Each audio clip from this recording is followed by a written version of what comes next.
Australia in third. Here comes Red Bull, Italy, Switzerland. Seb Schneider, Stevie, they're feeling some confidence today. Yeah, I mean, they've had a good year in the middle of the race. I saw on Kyle Langford, the wing trimmer on Red Bull Italy. I saw on his Instagram, he said we're second in the B fleet. And there has been a little bit of a sort of split in the fleet, I think, that we've seen. But the Swiss are very much striding towards the top of that, making the gains they need to make. And here we come into the Oracle Cloud. This is the head-to-head we want to see.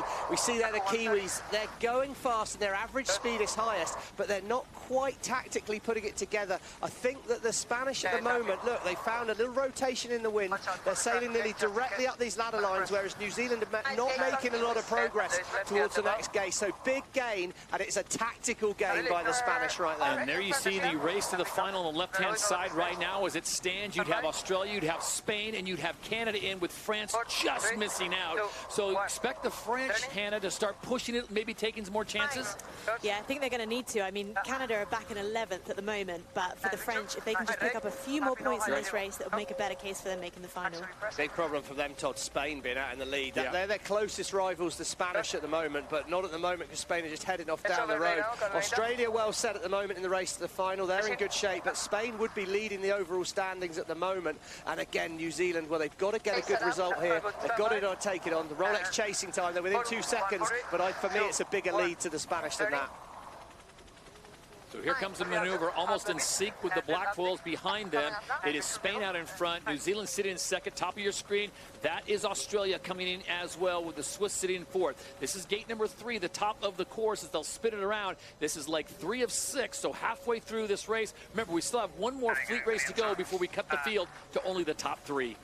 Could be a good little moment for Australia here. I imagine they're going to try and go right turn. They've got to keep clear of New Zealand, but leading off of a right turn, I like that move by Tom Slingsby. He's opened up the course here, and he's potentially sailing back to the side where there's been more wind. Watch the US.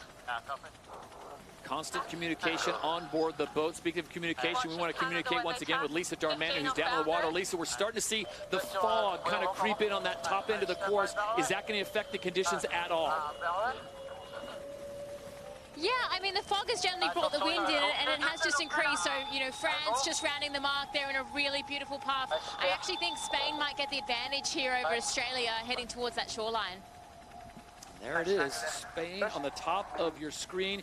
They won the title last year after Australia ruled for 3 straight years. And there is the race to the final, courtesy of the Oracle Cloud. It is Spain and Australia even on 47. Canada still in there at 42. But, Steve, that's a big gap to France. That's 4 points. Yeah, it's huge. And Spain are sailing well, aren't they? Australia right of way here. New Zealand need to be confident to get across. They are not confident. They choose to dip behind. That means they are behind. So good news for Australia there. And it's a hard manoeuvre. You can see he couldn't quite judge it perfectly behind. You might think it's quite easy to just gently dip behind, but they're coming together. Their closing speed's about 130 kilometers an hour, so judging that's pretty hard. And if you're France, Hannah Diamond, are you cheering for another team? You need some help, obviously, because they're sitting in 4th place with that 4-point gap, so they need someone to put some points and take some points away, I guess, from Canada and some of the other teams.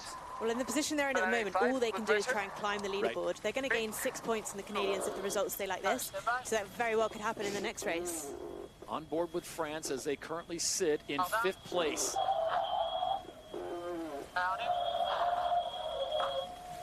Spain has made the turn. Australia will split the course. Here come the Kiwis. Looks like they're going to follow Spain. And then Switzerland in 4th.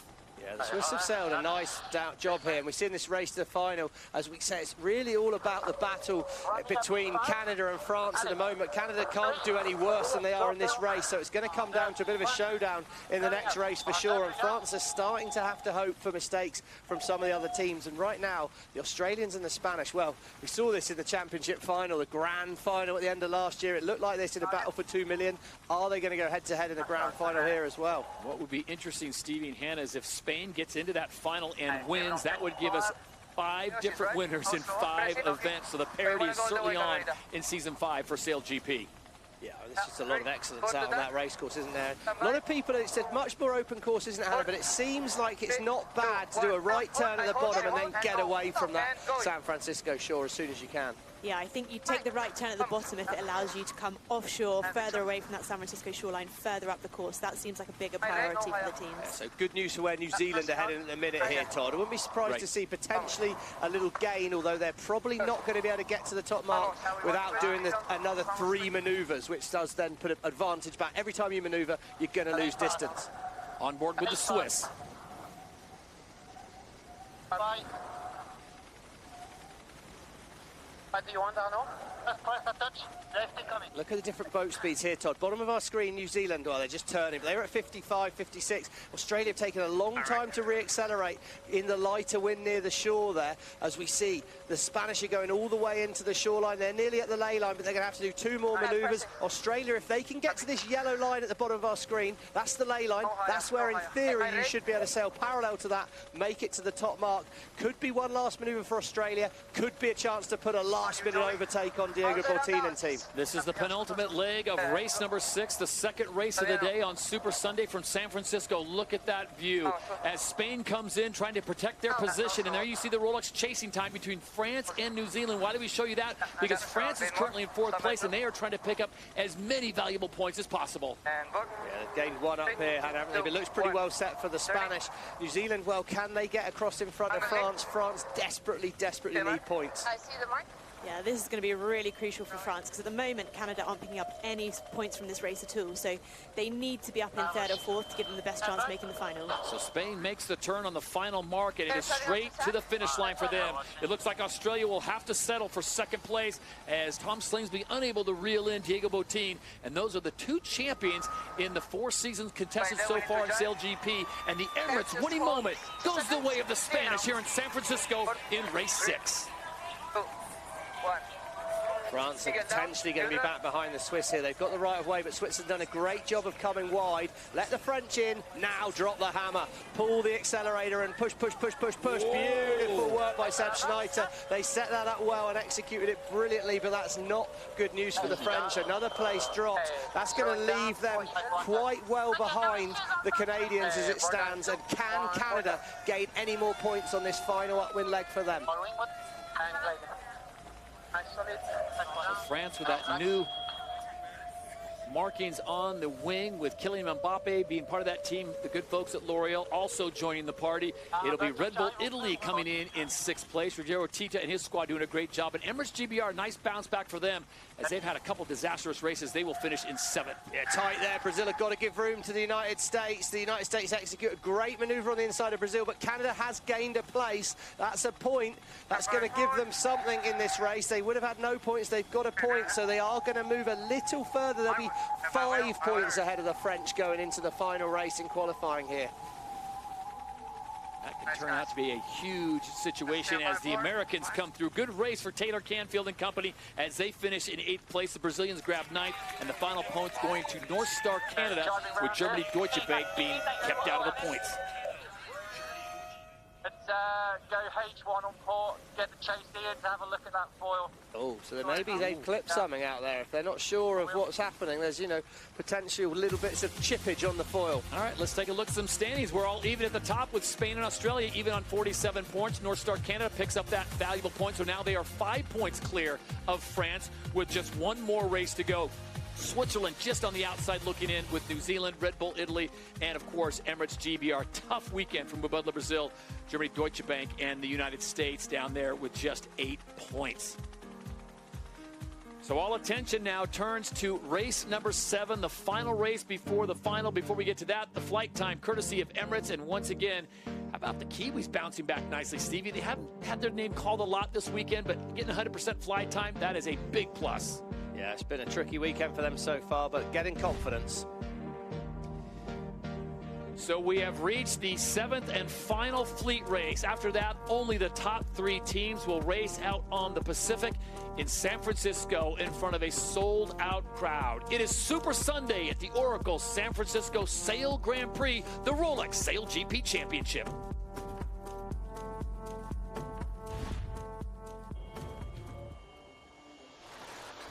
Competition is heating up in the Impact League, SailGP's podium for the planet. Judges allocate points to teams that take action to protect the planet and make sailing more inclusive. There are 4 focus areas across the season: Race to Zero Waste, Accelerating Inclusion, Climate Action and Breaking Boundaries. In San Francisco, it was announced that North Star Canada took the 3rd place spot in the focus area Race to Zero Waste with the inventive sailing kit donation programme North Star Locker, giving away kit to aspiring Canadian sailors in and out of their Weekend Foil programme. We have 11 North Star lockers across the country. Local clubs are getting involved in upcycling their own clothing, and that way the pieces get a second life and don't go to waste. So we've saved something like over 100 kilos of clothing just this season. Emirates Great Britain were awarded 2nd place for their programme of reusing sailing kit, choosing to repurpose rather than reproduce kit. Independent judges also praised Emirates GBR's efforts to learn more about micro-recycling in Sydney and their climate-focused content series.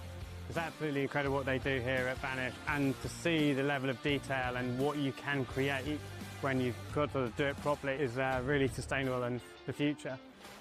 But it was Mubadala Brazil who took the top spot in Race to Zero Waste for their incredible work on Pombeira Island, Guanabara Bay, Brazil. Uma ilha que de longe parece paraíso, mas quando a gente chega aqui a gente percebe que onde a gente está pisando é praticamente só plástico. With help from local fishermen, Martine and her team helped clear over 4 tons of waste from the protected island. The most we can do on our teams, within our reach is always very important, but it's also very important to spread the message. So I think the education part of it was also pretty important. So just moments away from the start of race number 7, the final fleet race, and it is a big moment for Team France. Just a short time ago, Lisa Darmanin caught up with the French to find out their strategy in race 7.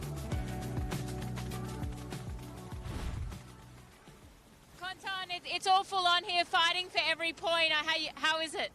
Yeah, it's really nice. I mean, good fight with the Swiss on this one, and I mean the conditions are awesome, so it's good fun. And Kevin, it's pretty intense out here, trying to get the most out of the F50, fighting to the very end. What's the key? The key is to get the boat upside. It's really tricky, and the boat is accelerating really fast and decelerating also, so try to get a good average in boat speed, and boat is easy. And full throttle for the start, is that the plan for this one? Yeah, of course start is they are really important. Yeah. Thanks guys, good luck. All right, thank you, Lisa, as the French now have to pull off some serious magic here as we are under 4.5 minutes to go until the final fleet race here in San Francisco.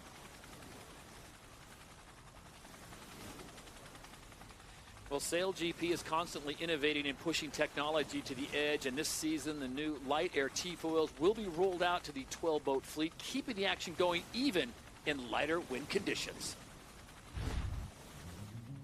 So the same way that we've developed this new T-foil heavy air package, we're trying to push the boundaries of what we can do in light air as well. So we're developing a new T-foil light air package to be able to push the wind range down and provide a better racing product further down the wind range. They perform really well, and we expect that they should allow us to foil the boat in maybe 6 knots of true wind speed. The main difference is the surface area, so the overall amount of lifting force that foil is going to give you. With the lighter airfoils, it's going to have more surface area, which is going to have more lifting force, which is going to allow you to take off out of the water at a lower boat speed. It's going to be able to land foiling maneuvers at slower boat speeds, but there's always a trade-off. So when you have more area, you have more drag. In the testing that we've done, these foils actually perform pretty darn well in medium winds. We've sailed 1 day so far on them in 12 to 15 knots of wind. They performed really well. So I'm kind of excited about that because we have a big area of performance crossover between the high-speed foils and the low-speed foils that's going to make it hard to have the wrong foil on for the day. The F50 is the best boat when it's flying. So with the calendar being so expansive now, I think we have almost 13 plus events this year. We're going all over the planet. We need to be able to adjust to both heavy and light air conditions. Under 2.5 minutes to go here at the Rolex LGP Championship in San Francisco as the teams now get themselves into position with points at an absolute premium. They're used to the event leaderboard provided by the Oracle Cloud. The data churned out. Stevie, this really is a battle between those top 4 teams. France, it just looks like Switzerland's going to just come up a few points short, but France still has a shot.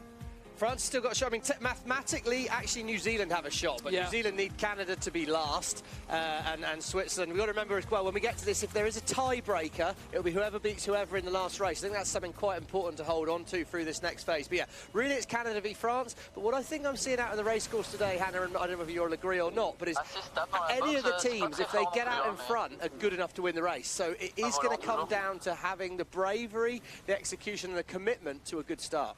Yeah, and I think bravery is going to be really key because the teams that are in contention have really got to attack this race. They can't afford to make any mistakes, and you can't control all the other boats, so it's just about executing your best performance. And momentum indeed. Only 2 teams have won 2 races of the 6 contested so far. Spain, 2-time winners, as are Canada, Stevie. So I got to think they've got to be favorites. And then, of course, you can never count out the Australians and Tom Slingsby. No, Canada's first mistake for a couple of weekends was a minute ago. Can they turn it round? 1 minute to go as the fog now encompasses the Golden Gate Bridge, but we are still full go here. This is race